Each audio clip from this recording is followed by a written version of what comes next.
Hello.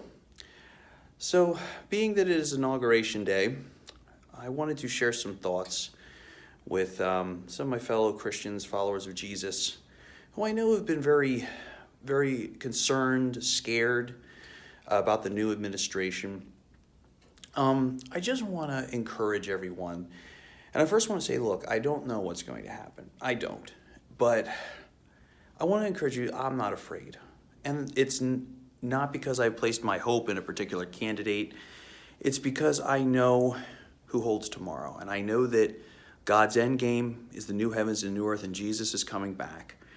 And he's in control. And I just want to encourage those who are watching this video.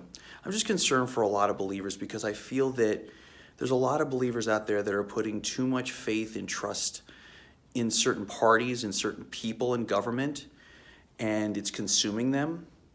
And I want to just share a few thoughts from God's word this morning, or it's actually afternoon now. Number one, in the book of Isaiah, God warns us not to be he warns the people of Israel, I should say, not to be consumed with conspiracy theories.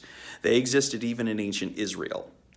And I believe that word holds true for us today. God says to the people in the book of Isaiah, don't be consumed with conspiracy theories, focus on me. And I believe that's definitely the word for us today as well, even though that was to ancient Israel. We can get so wrapped up in a lot of the things that are being said in conspiracy theories, but we need to focus on Jesus.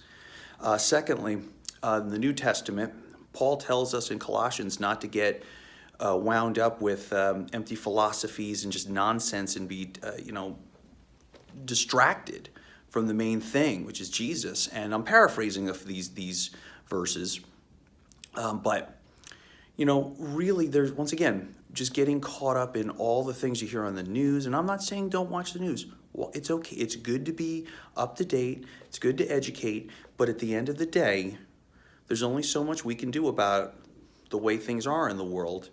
And there's a right and a wrong way to react to it. And we have to remember that Paul also says that we are called to live a quiet, humble lives, that our lives be attractive. Jesus says that the world will know that we're his disciples by loving each other. And I just want to encourage people out there to be strong in the midst of disagreeing with people. Be careful what you post. I really would encourage people to avoid online debates and arguments, just because a lot of times they don't lead to anywhere and they just end up as kind of being nonsense, meaning that they're not productive. So I just want to encourage those who follow Jesus out there to be strong and to not, like I said, I don't know what's going to happen. And I know that people are afraid of different things and what certain people are going to do. And I don't know. I don't know. I just know this, that we're called to live quiet lives. We're called to follow Jesus, to advance his kingdom. That is the most important thing. And, to remember that when Paul the Apostle wrote the New Testament, he lived in a very vicious government, a ruthless government, the Roman Empire, and his words were to obey the government. His words were to pray for the king, to pray for those and to pay our taxes and all that kind of stuff. And, of course, the big thing is, the only reason we would not listen to the government is if they said it's illegal to be a Christian. Obviously, that's the big thing, or if they tell us to do something that's clearly sinful.